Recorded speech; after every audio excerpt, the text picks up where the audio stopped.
আসসালামু আলাইকুম। আজকে দুপুরের খাবারে ছিল বাঁধাকপি ভাজি, চিংড়ি মাছ ফ্রাই আর এটা হচ্ছে নারকেল মাছ দিয়ে আলুর একটা তরকারি। তো এই সিজনে বাঁধাকপি থেকে আমি কোনো বাঁধাকপির স্মেল পাচ্ছি না। মানে শীতের সিজনে বাঁধাকপি রান্না করে যে একটা টেস্ট এটা কিন্তু এই সিজনে পাওয়া যায় না। তো বাঁধাকপির সাথে ১ম এ কাঁচামরিচ ভেঙে ১ম বাইট মুখে দিলাম। খেতে বেশ মোটামুটি হয়েছিল। খুব বেশি আহামরি ভালো না। কিন্তু এই চিংড়ি ফ্রাইটা দারুণ ছিল।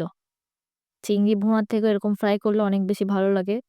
তো এই চিংড়ি ফ্রাইটার সাথে আমি সামান্য কিছু বাঁধাকপি এড করে একসাথে মুখে দিলাম। খেতে আলহামদুলিল্লাহ অনেক বেশি ভালো ছিল চিংড়ি ফ্রাইটা দিয়ে।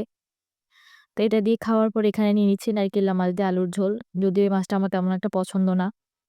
তারপরও সামুদ্রিক মাছ খেতে হয়। এটাকে আপনাদের অঞ্চলে কি মাছ বলে থাকে অবশ্যই কমেন্টে জানাবেন। এটা কিন্তু অনেকটা ইলিশ মাছের ফ্লেভার দেয়। বলা যায় গরিবের ইলিশ মাছ। তো নারকেল্লা মাছ আলু দিয়ে ঝোল করে রান্না করা হয়েছিল। এটাও খেতে মোটামুটি ভালোই ছিল। যেহেতু মাছটা আমার তেমন একটা পছন্দের না, তাই মোটামুটিই লেগেছে। তো আলহামদুলিল্লাহ এগুলোই ছিল আজকে দুপুরের খাবার।